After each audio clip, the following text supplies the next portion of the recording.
ஹாய்ங்க, நம்ம ஊரில் இருக்கிற வஉசி ஜூ வந்து க்ளோஸ் பண்ணி கிட்டத்தட்ட 4 இயர்ஸ் ஆக போகுது. நம்ம 2020 லாக்டவுனில் க்ளோஸ் பண்ணது, இன்னுமுமே ஓப்பன் பண்ணல. ஸோ அதனால தான் ஜூ பார்க்கலான்னு நாங்கள் கிளம்பிட்டோம். இந்த வீடியோவோட லாஸ்ட்டில் இன்னொரு முக்கியமான பிளேஸ் உங்களுக்கு காட்டுறேன், கண்டிப்பாக நீங்கள் செக் பண்ணி பாருங்கள்.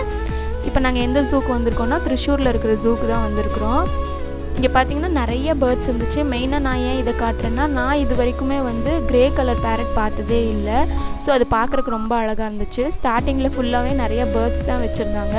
ஆஸ்ட்ரிச், இந்த மாதிரி ஸ்ட்ரோக், அப்புறம் ஒயிட் ஹெட் ஈகிள், இந்த மாதிரி நிறைய பேர்ட்ஸ் வச்சுருந்தாங்க. இங்கே ஒரு கூண்டு காலியாக இருந்துச்சு, யாரும் இல்லைன்னு பார்த்தா திடீர்னு உள்ளேருந்து ஒருத்தர் நடந்து வந்தால் யாருன்னு பார்த்தீங்கன்னா இந்த நரி தான். இங்கே பார்த்தீங்கன்னா 4 நரிக்கிட்ட இருந்துச்சு. எல்லாத்துக்கும் மீட் போட்டு அது கூண்டெல்லாம் பார்த்தீங்கன்னா கொஞ்சம் ஒரு மாதிரி தான் இருக்குது, பட் ஸ்ட்ராங்காக தான் இருக்குது. இது வந்து ஆஸ்ட்ரிச்னு நினைக்கிறேன். நம்மளை பார்த்தோன்னே என்னமோ ரொம்ப தெரிஞ்சவங்களாட்ட அது பாட்டுக்கு முன்னாடி வந்து நம்மளுக்கு போஸ் கொடுத்துட்டு இருந்துச்சு. பார்க்குறக்கு ரொம்ப அழகாக இருந்துச்சு, அதே டைமில் ரொம்ப பெருசாக இருந்துச்சு. நெக்ஸ்ட் என்னன்னு பார்த்தீங்கன்னா, நம்ம நிறைய டீர் பார்த்துருக்கோம், புள்ளிமான் பார்த்துருக்கோம், புள்ளி இல்லாத மான், இந்த மாதிரி நிறையா பார்த்துருக்கோம். ஆனால் ரெயின் டீர் நம்ம மேக்ஸிமம் பார்த்ததில்லை, ஸ்னோவில் மட்டும்தான் இருக்கும். நெக்ஸ்ட் என்னன்னு பார்த்தீங்கன்னா, இந்த ஹிப்போபொட்டாமஸ் தான். ரொம்ப பெருசாக இருந்துச்சு, கிட்டத்தட்ட இங்கே 3 இருந்துச்சுன்னு நினைக்கிறேன். இதெல்லாம் எப்படி எழுந்திரிச்சு நடக்குதுன்னு எனக்கே தெரில, அவ்வளோ வெயிட்டாக இருந்துச்சு. அடிக்கிற வெயிலுக்கு வந்து அனிமல்ஸ்க்கெல்லாம் என்ன பண்ணுறதுனே தெரியல. இங்கே 2-3 அனிமல்ஸ் பார்த்திங்கன்னா இந்த மாதிரி சேத்துக்குள்ளே படுத்துட்டு இருந்துச்சு. நமக்கே அடிக்கிற வெயிலுக்கு என்ன பண்ணுறதுன்னு தெரியல, பாவம் அதுதான்.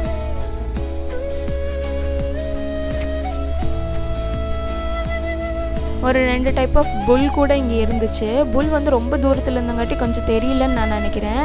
அடுத்தது யாருன்னா இவர் தான். என்னன்னு பார்த்தீங்கன்னா டைகர். நான் டைகரை வந்து பார்த்துருக்கேன் மைசூர் ஜூவில், பட் இவ்வளோ க்ளோஸில் பார்த்ததில்ல. பார்க்குறக்கே கொஞ்சம் பயங்கரமாக தான் இருந்துச்சு. என்னதான் அது கூண்டுக்குள்ளே இருந்தாலும் பார்க்குறதுக்கு கொஞ்சம் பயங்கரமாக தான் இருக்குது. இதை பார்த்துட்டே இருக்கும்போது திடீர்னு சைட்லேருந்து ஒரு சத்தம். என்னடான்னு பார்த்தா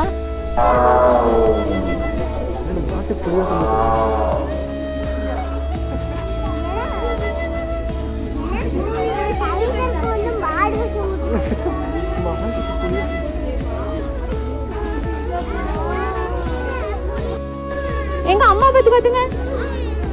அச்சோ, எப்படி? நெக்ஸ்ட் வந்து சும்மா கொலை மாதிரி தான் இருந்துச்சு, ஒன்றும் இல்லை அப்படின்னு நம்ம திரும்பி பார்க்கும்போது தான் ஒரு கல் படுத்துட்டு இருக்க மாதிரி ஒரு crocodile ஒன்று படுத்துட்டு இருந்துச்சு.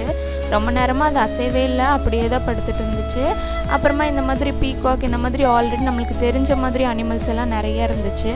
ஸோ இதையெல்லாம் பார்த்துட்டு நாங்கள் வந்து இந்த இடத்த விட்டு கிளம்பிட்டோம்.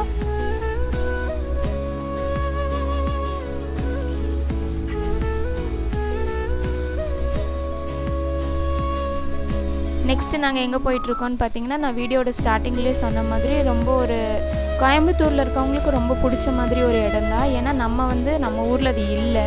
என்னன்னு பார்த்தீங்கன்னா பீச் தான். இந்த பீச் காற்றை வந்து நம்ம வாங்கவே முடியறதில்ல, பிகாஸ் நம்ம ஊரில் வந்து பீச்சே இல்லை. ரொம்ப சூப்பராக இருந்துச்சு. ஆக்சுவலாக இந்த ஃபுல் டே ட்ரிப்பையும் வந்து நாங்கள் 1 டேயில் தான் பிளான் பண்ணியிருந்தோம். மார்னிங் நாங்கள் போயிட்டு நைட்டு திருப்பி ரிட்டன் வீட்டுக்கே வந்துட்டோம். அவ்வளோ பக்கமாக தான் இருக்குது இந்த பீச்சு. நீங்கள் கோயம்புத்தூர்லேருந்து கிளம்புனீங்கன்னா கண்டிப்பாக ஒரு நாளில் ஒரு பீச்சும் ஜூவும் பார்த்துட்டு நீங்கள் திருப்பி வீட்டுக்கு போகிற அளவுக்கு ரொம்ப சூப்பராக இருக்கும். ஆரம்பத்தில் வந்து பாப்பா பீச்சில் விளையாட கொஞ்சம் பயந்தாங்க. நான் கூட நினச்சேன், சரி இவங்க விளையாட மாட்டாங்க, நம்ம வேஸ்ட்டு தான் போகலாம், நம்ம திருப்பி போயிடணும் அப்படின்னு நாங்கள் நினச்சோம். பட் பார்த்திங்கன்னா கொஞ்ச நேரத்தில் வந்து அவங்க எங்களுக்கு எப்படி விளையாடணும் அப்படின்னு அவங்க சொல்லி கொடுக்குற அளவுக்கு பீச்சோட ரொம்ப அட்டாச் ஆகிட்டாங்க. ஆக்சுவலாக நைட் வரைக்குமே விளையாண்டுருந்தாங்க. கோயம்புத்தூர்லேருந்து நீங்கள் வந்து எங்கேயாவது 1 டே ட்ரிப் போகணுன்னு நினச்சிங்கன்னா கண்டிப்பாக இந்த 2 லொக்கேஷனை கண்டிப்பாக ட்ரை பண்ணி பாருங்கள். ஒன்று வந்து இந்த ஸ்நேகதீரம் பீச்சு, இன்னொன்று வந்து திருச்சூர் ஜூ. ரெண்டுமே ரொம்ப சூப்பராக இருந்துச்சு. ஒரு 1 டே ட்ரிப்புக்கு இது ரொம்ப சூப்பரான ஏரியா, நீங்களும் ட்ரை பண்ணி பாருங்கள். பீச்சில் விளையாண்டு முடிச்சுட்டு வெளியில் வந்து பார்த்தா இந்த மாதிரி கிட்ஸ் ப்ளே ஏரியா இருந்துச்சு. கிட்ஸை வச்சுட்டு நீங்கள் ஒரு ட்ரிப் 1 டே ட்ரிப் பிளான் பண்ணுறீங்கன்னா இது வந்து ஒரு நல்ல பிளானு, கண்டிப்பாக நீங்கள் ட்ரை பண்ணி பாருங்கள். கடைசியாக சம்மரில் மழை வந்து இந்த ட்ரிப்பையே எங்களுக்கு ஃபுல்ஃபில் பண்ணி கொடுத்துருச்சு.